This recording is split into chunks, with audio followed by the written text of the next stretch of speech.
Hello，大家好啊！你哋有冇試過企響人生交叉路口，唔知向左走定向右走，或者成日問自己點樣先至係我嘅人生道路？究竟我嘅真我又係邊個？如果你有過呢啲疑問，咁今日條片你可能會揾到答案。Daryl 根據巴夏嘅資訊，佢將人生方向呢件事化簡為一套好具體嘅行動工具包。簡單嚟講，就係5條公式帶你一步步活出真正嘅自己。由點樣投入你嘅熱情，到點樣面對恐懼，以及釋放恐懼信念。呢條片會同你由頭拆解咩嘢係共時性，點解振奮感先係你人生真正嘅指南針，亦會話你知，就算只係生活小事，投入熱情一樣可以活出豐盛人生。你哋準備好未呢？一齊嚟打開呢個工具包，揾翻屬於你嘅路。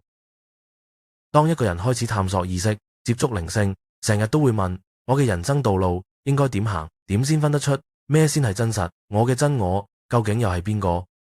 點樣先找到自己嘅道路？等等呢類問題。我最欣賞巴夏嘅信息係佢將成件事化簡為一套好具體嘅行動指引，一個工具包。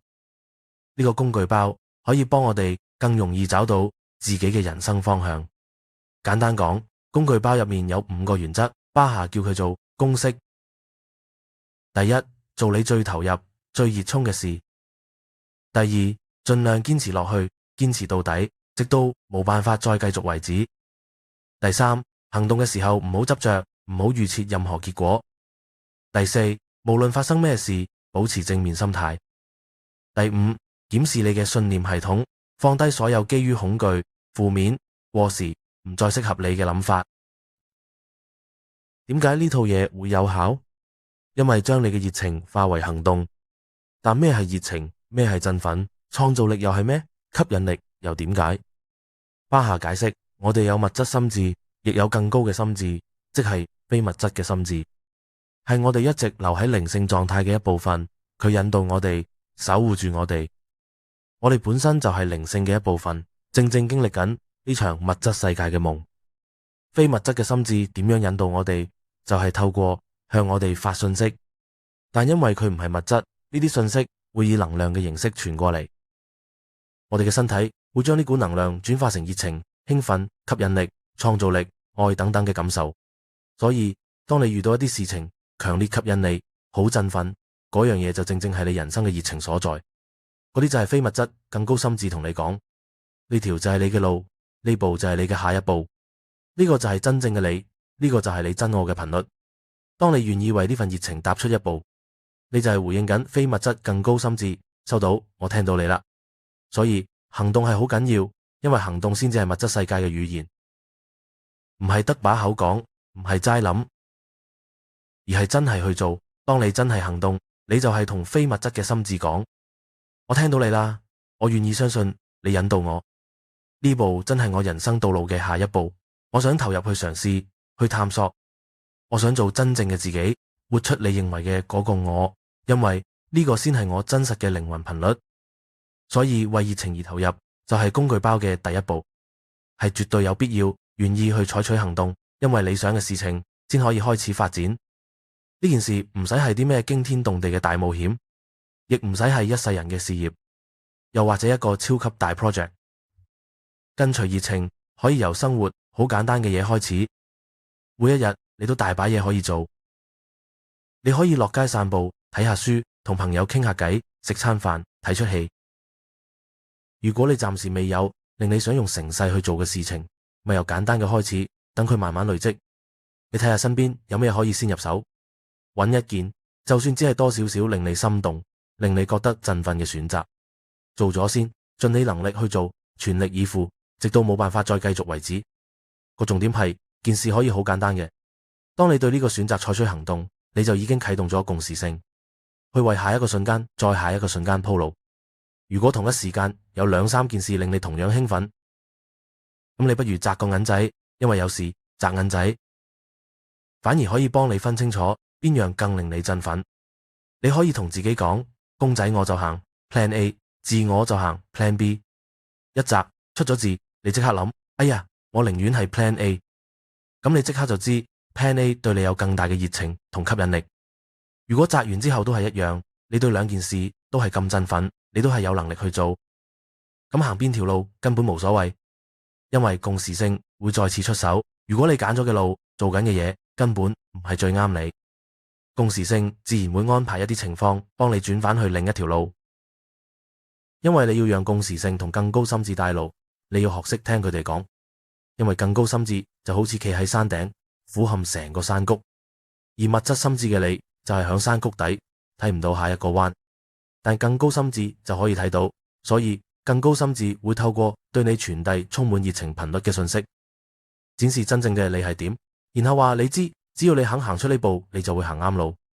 但如果你忽略咗唔肯行動，你可能會跌入一個陷阱，因為你覺得我比你更醒目，我要行呢邊，但呢條路未必係真正適合你。當你唔跟隨熱情，更高心智就冇必要再俾更多充滿熱情嘅機會俾你。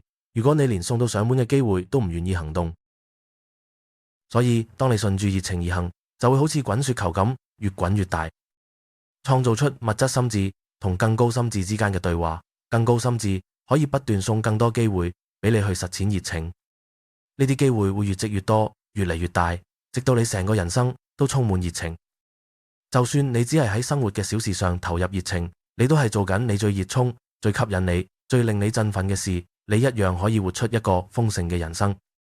所以重點係，當你真係跟住呢個公式投入熱情，推到最盡，直到冇辦法再行落去。但你要分清楚一件事，如果你覺得呢份振奮開始減退，咁佢係咪自然地減退？因為你可能一啲恐懼信念壓住咗你嘅振奮，阻礙你行動。而其實你係可以跟隨一條非常振奮的道路。所以你要學識分咩係振奮，咩係焦慮。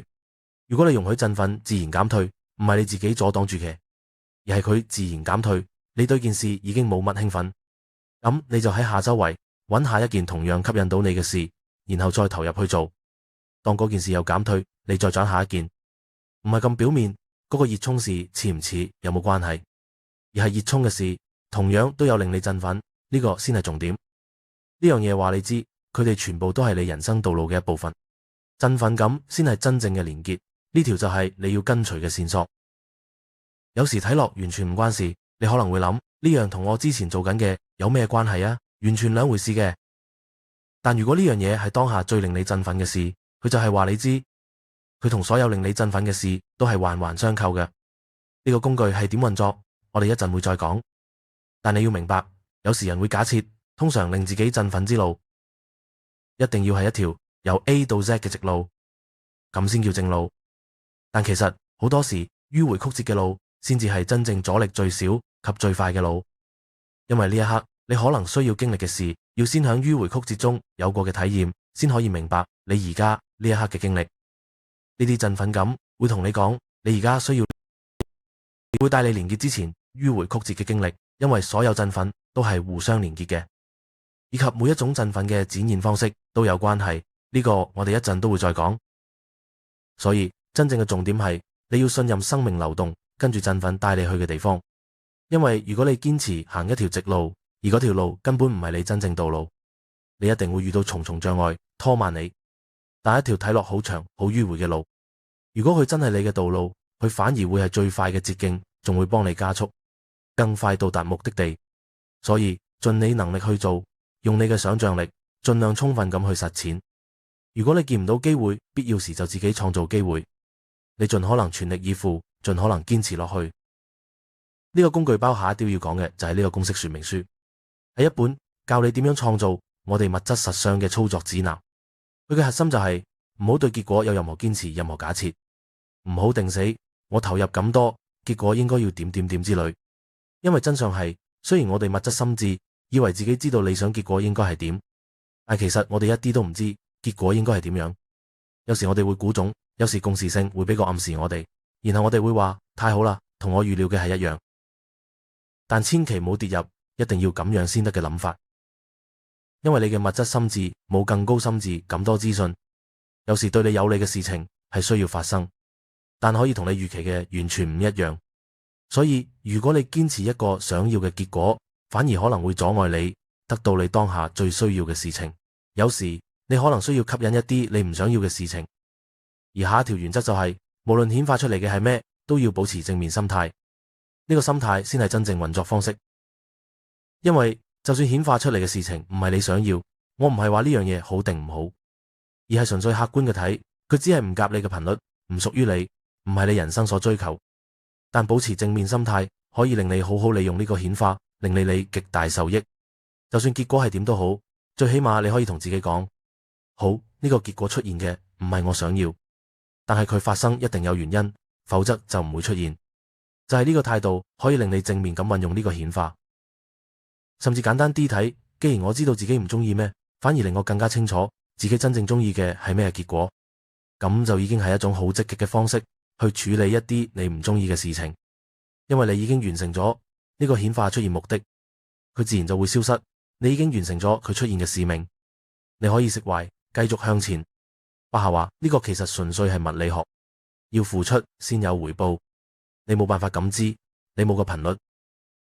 所以如果你用負面嘅情緒去回應，唔想要咁顯化，你只係配合並強化嗰個負面頻率。但如果你保持正面嘅心態，你就可以激勵自己，用正面嘅方法去處理呢件你唔中意嘅事，因為你係無法體會到任何同你當下頻率唔夾嘅靈感、睇法、想象嘅。呢個就係保持正面心態重要嘅原因。當然，第五步，真正探索及深入檢視，你對自己深信為真嘅真相係咩啊？呢樣嘢好重要，係你嘅信念創造咗你嘅現實體驗。如果你有恐懼信念、負面信念，對發生緊嘅事賦予負面定義，咁你只係喺度強化緊個負面體驗。所以個關鍵係要放低呢啲恐懼信念，然後問自己：點解我會覺得呢樣嘢真係關於我嘅真相？點解我會信呢個基於恐懼嘅睇法？你要睇翻呢個恐懼想法嘅源頭喺邊度學翻嚟。當你發現原來呢啲想法根本就唔關你事，呢啲只係你成長過程中耳濡目染，喺屋企、朋友、學校、社會度跟風學翻嚟，呢啲多數係人哋嘅問題，並唔係你嘅恐懼想法。咁你就會發現，你對自己嘅諗法好似我冇用嘅，我唔值得之類嘅恐懼信念，其實毫無意義。其實呢啲信念同你內在嗰股創造者力量係完全兩回事。你就會意識到，當你見到冇意義、唔合理嘅恐懼信念，佢就會消失。呢個就係釋放。而習慣嘅概念係你一直做緊，但你自己唔知道嘅行為模式。一旦你知道自己做緊，佢就唔再係習慣，而係選擇。如果你持續選擇一啲你根本唔想要嘅事情，你要問自己：點解我會信呢？啲冇意義事情係真，點解我繼續選擇冇意義嘅事情？呢一刻，你已經將佢變成一個有意識嘅選擇。而家你可以控制佢，主導權響你手度。巴夏解釋，呢個就係我哋與生俱來嘅動機機制，佢嘅運作好簡單，冇例外。你覺得對自己有益嘅事，你就會繼續做；你覺得對自己冇益嘅事，你就會放棄。所以，如果你發現自己一直做緊對自己冇益嘅事，你要問自己：點解我相信呢啲係真？點解我繼續選擇呢啲事情？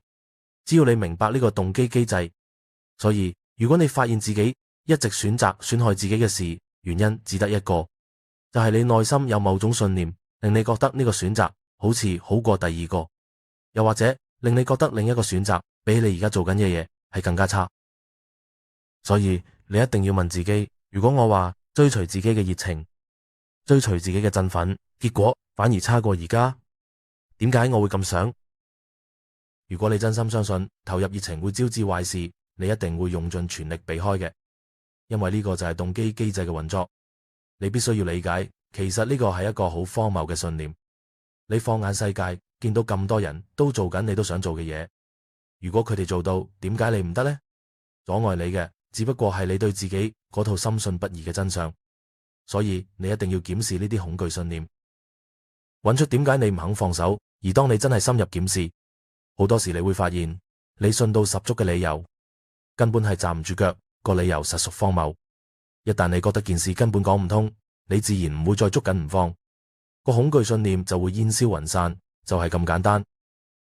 所以跟住呢個公式，投入熱情，盡力做到最好，做得幾耐得幾耐，冇堅持，冇假設，無論顯化到啲咩都保持正面心態，加上檢視你嘅信念系統，呢個就係完整嘅操作指南。當然，巴下有更深入講解，我都可以再深入探討呢個指南。細節我哋可以慢慢講，但最緊要係明白一樣嘢。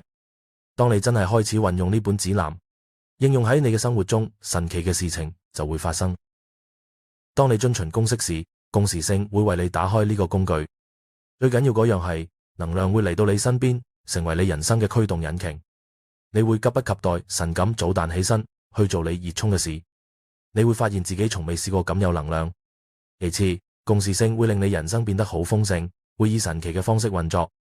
佢會成為你人生嘅總指揮，佢會幫你安排好你需要做嘅事情，連先後次序都同你安排好晒。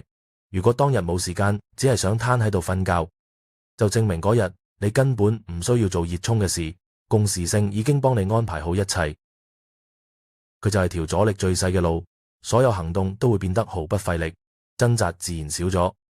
佢係一條聯繫你同所有重要嘅熱情體驗嘅路，所有你人生需要經歷嘅事情，佢永遠喺完美嘅時機出現，所以你唔使心急。究竟幾時先有呢？同有幾時先到？等等，只要係代表緊真正嘅你，代表你嘅熱情，佢就會喺完美嘅時機出現。你嘅熱情先至係你人生真正嘅支援。豐盛響物質實相中千變萬化，金錢喺地球上可能係其中一種交換媒介，一個豐盛嘅象徵，但係絕對唔係唯一。共時性係豐盛，想象力都係豐盛，以物易物係豐盛，接受饋贈亦係豐盛，人與人之間溝通交流都係豐盛。呢啲豐盛會帶俾你新嘅靈感，化不可能為可能。工具包最後一樣工具係反射鏡。當你投入熱情嘅時候，呢塊鏡會照出你內在任何信念系統，如果同你嘅核心頻率唔夾，同真正嘅你不符，佢就會逼你去面對。佢會令你發現你可能堅持一個無效嘅信念，而呢個就係一個機會俾你放低咗。所以你要明白，呢塊鏡照出嚟嘅經歷，佢提醒你注意嗰種不協調嘅信念過程，唔係打斷你嘅熱情，而係你興奮感嘅一部分。因為只要你揾到一啲唔協調嘅事情，你就可以着手處理。有啲嘢係需要放低。呢樣嘢就帶到我哋成日講嘅吸引力法則。的確，你要去到某個頻率，你先吸引到某啲嘢，呢個解釋係冇錯。但吸引力法則係地球嘅講法，係有少少誤導。因為人類被教導認為佢哋要去學習成為某種震動頻率，但係其實你根本唔使去學，唔睇去成為你生命需要嘅震動頻率。你嘅核心頻率時刻都向外發射，自動吸引你真正需要嘅一切。個關鍵係你唔好阻礙可以帶俾你生活中所需嘅一切，所以你要放低嗰啲阻礙你核心頻率，放低嗰啲阻礙你信念系統。呢個先至係你真正需要做嘅功課。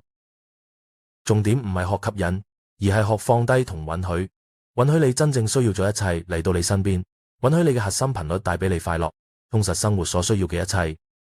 好多時，當一個人尋找緊自己條路，佢可能會好焦慮，甚至恐慌。但歸根究底，呢啲感覺只係源於你捉實住一啲同你真實自我唔一致嘅信念。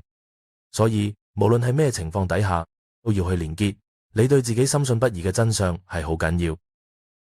因為如果你對某樣嘢感到恐慌，當你深入挖掘你嘅信念系統，通常你會發現自己有個諗法，認為有啲好恐怖，仲衰過而家嘅事就快發生。你真係要睇清楚，點解你會信呢樣嘢係真？點解你死捉實唔放？有時人會捉實啲好負面嘅嘢唔放，因為嗰啲負面事情附帶住其他信念。佢哋覺得一放低，唔單止會有更差嘅事發生，會因為自己變得格格不入，而可能令父母蒙羞，或者會無晒朋友，諸如此類。所有呢啲由細俾人灌輸嘅想法，正正就係焦慮嘅源頭。呢啲想法令你嘅能量被呢啲負面信念過濾咗。每個人嘅能量總數只得 100%。當你將能量融入同你真我對齊嘅信念時，你會感受到能量係提升同喜悅嘅。但係當你將能量融入同你本質不符嘅信念系統，你就會覺得焦慮、恐懼以及恐慌。個關鍵係，當你同恐懼做朋友，係恐懼想話你知，喂，你而家嘅能量流緊去一個同你真實本質不符嘅信念度啊。恐懼係嚟敲你門，嚟通知你。如果你太驚，唔敢面對，唔敢去諗，恐懼就會越敲越響，直到你陷入恐慌模式等等。因為佢好想試圖引起你注意，想話你知，你捉實咗嗰個信念已經完全唔 work 啦。根本唔係你嘅真相，放低嘅先至係對你最有益。到時恐慌、恐懼同焦慮都會消散。只要你明白你所經歷咗一切，只不過係你嘅能量流過咗一個同你真實自我不符嘅過濾系統而產生嘅負面結果。如果你中意呢條片，記得俾個讚，分享俾你嘅朋友，同訂閱呢個頻道。如果大家賞面，可以透過 Super Thanks 俾我額外嘅支持。當然，大家嘅收睇與互動對我嚟講已經係最好嘅鼓勵。多謝大家嘅支持。